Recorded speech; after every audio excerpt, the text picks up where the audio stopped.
नमस्कार, हम बानी अजीत मिश्रा और उबा देखा तनी भोजपुरिया गांव। आज हमनी के कुचायकोट के काला महटिनिया बिशंबरपुर थाना के अंतर्गत आवेला। तो एजा बानी जा कुछ बुजुर्ग चाचा लो कुछ नौजवान भाई लो हमारा संगे बा। 3 गो राज्य में बीजेपी पूर्ण बहुमत में सरकार बनावे जाती है। तो बिहार में बड़ा नीतीश कुमार जी के सरकार बा। तो आई जानल जाए बुजुर्ग चाचा लो बालो जब बिहार के स्थिति के बारे में कि बिहार में यहाँ लोग केकरा के पसंद करत नहीं लोग। कोकिल राम तो जैसे बिहार में ए बार 3 गो राज्य के आज चुनाव के परिणाम मतलब घोषित भइल बा। जब भाजपा के सरकार मोदी जी के सरकार बनता तो का कहे के चाहता रहो? हम मोदी के सरकार चाहता नहीं।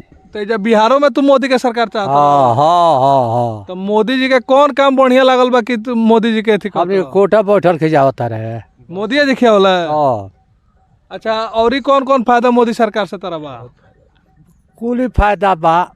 कौन कौन फायदा बा तनी बता। तौन मिलता तौन फायदा बूढ़ा पेंशन मिलते बा है, राशन मिलते बा। अब दोसर फायदा कौन बा? तो माने मोदी जी के तू एकदम एथी बड़ा हाँ, वोट मोदी जी के दबा। हाँ। अब अगले 2024 में चुनाव होके वाला बा तो मोदी जी के वोट दबा। हाँ, मोदी जी के वोट दे। नीतीश कुमार के वोट ना दबा? वह नीतीश कुमार जे बढ़िया होई हाँ से बढ़िया जो ओकरा के दे। जे बढ़िया होई ओकरा गांव हमार चली तने जाए। हैं सही बात बा। जना बढ़िया जे होई ओकरा के दबा, ओकरा के दे। तने हमार गांव ढरियो ने ढर है। अच्छा, तो तार गांव केने ढरला? अब ते नहीं ढर है ने डर है का? रामाजी माझी। तो 2024 के जैसे चुनाव होके वाला बा तो केकरा के वोट करे के विचार बनता? मोदी सरकार के वोट करे के विचार बा। मोदी सरकार के तो रउआ के तो नीतीश कुमार बाड़े तो ठीक बा, लेकिन मोदी ठीक बड़े। सब कुछ कमी नहीं देले। मोदी जी कुछ के कमी नहीं दिला है। अच्छा, ई जैसे 3 गो राज्य में चुनाव भइल, 5-6 गो राज्य में चुनाव भइल बा जेमे 3 गो मोदी भाजपा के सरकार बने जाता। तो कहीं फिर से ही जैसे नीतीश कुमार के लोग कहला पलटू राम, तो फिर से पलटी ना मरी?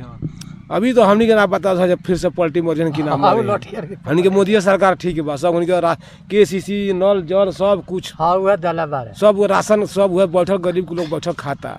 दूसर के दिले बा? हाँ, तो माने मोदी जी बड़ा बढ़िया बड़ा। हाँ, बहुत अच्छा बड़े मोदी जी। मोदी जी को वोट दिया? मोदी जी का हमनी को वोट देव। क्या नाम पड़ी भाई आपके? पवन कुमार। जैसे 2024 के चुनाव आवेला बा लोकसभा वाला जैसे प्रधानमंत्री वाला, तो 2024 के चुनाव में केकरा वोट दिया? मोदी के दिया। मोदी के। नीतीश जी बढ़िया नहीं खा? नीतीश जी का काम करते रहन? नीतीश जी तो जी सब बर्बादी छा देले बड़न। का काम करते रहन? कुछ काम नहीं करत। का काम करते रहे? यहाँ तो रोड जाल जाता साला करा जो 2 किलोमीटर रोड जाले देहे दुखा जाता बाइक से गईले पर। का काम करते रहे? कुछ भी काम नहीं करत। अच्छा, जैसे लोग कहला कि वो समय देख के पलटी मार दिला है। तो कहीं है चुनाव जैसे 3 गो राज्य में बीजेपी के सरकार बनता तो फिर भाजपा में ना भागी? पता ना, वो तो पलटू बाड़न तो भागिए सकेले। भाग सकेला? पलटू राम बाड़न तो किनो भाग सकेलन।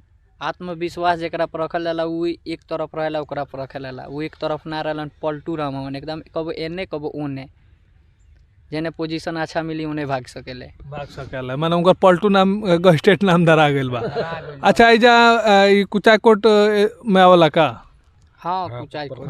विधायक के जाके बा पप्पू पांडे। जैसे पप्पू पांडे के बारे में लोग कहला कि वो पार्टी कोनो होखे अगर वो चुनाव लड़ला तो जीत जाला। का कारण बा?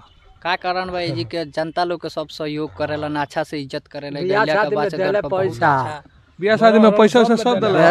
बियाह शादी में पैसा दिला। कितना गरीब लोग है। तो माने लोग जैसे कहला पांडे जी के बारे में लोग कहला कि उनके घर केहू चल जाला तो मतलब जैसे खाली हाथ ना लौटला। हाँ, तो ये बारे में का कहबा? हमके सुखम बताओ ना कहसन जी। अब दोसर का कहस? अच्छा, माने पप्पू पांडे बहुत बढ़िया आदमी है। हाँ, पप्पू बारे हमें खातिर बारे तो नहीं कहते हमने को बांस। अच्छा, मर जाला केहू मर जाला, केहू के बेटी बन के शादी पड़ला, उनका पेट्रोल टंकी लेके चिट्ठी लेके दे तो पहुंच जाए वहाँ का सब भेजा दिले घर में भेजा दे। तो वहाँ के तो नीतीश कुमार के पार्टी में बानी। हाँ, ठीक बा, लेकिन उनका विचार हम ठीक पार्टी से मतलब नहीं है, उनका विचार ठीक। लोकसभा के चुनाव बा तो भाजपा के वोट। अगर मुकेश पांडे जी वहाँ के भतीजा हैं, वहाँ के लोग पड़ता है मतलब युवा वर्ग में बहुत जबरदस्त बा। तो बारे में आप युवा बानी का कहे के चाहे? जबरदस्त परफॉर्म बाटे, अच्छा एकदम चला तनी उहों के। और का चीज कहीं वहाँ के भाजपा से कहीं लोकसभा का चुनाव में भाजपा से कोई टिकट मिला है तब क्या करम लोगे रोवा लोगे? तब तो जीत निश्चित बाटे।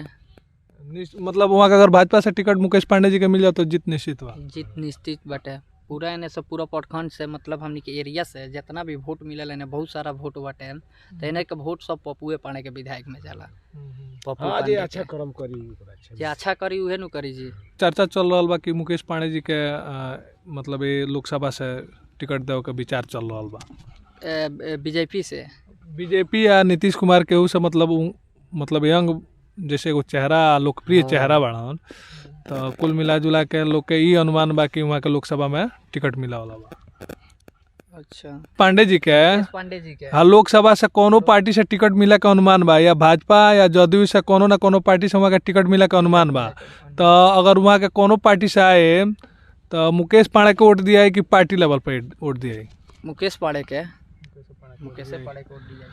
मतलब ये क्षेत्र के मतलब एगो अलग चेहरा वो लोग बालो वो लोग के वजह से मतलब लोग कहेला कि केहू जाला तो केहू खाली हाथ ना लौटेला।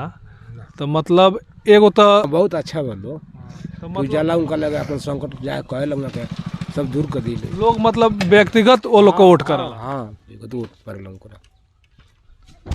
तो आप देखत रहनी भोजपुरिया गांव भोजपुरिया गांव के सिपाया खास में हमने के बानी जहाँ लोग अपन अपन मतलब राय विचार रखत रहला।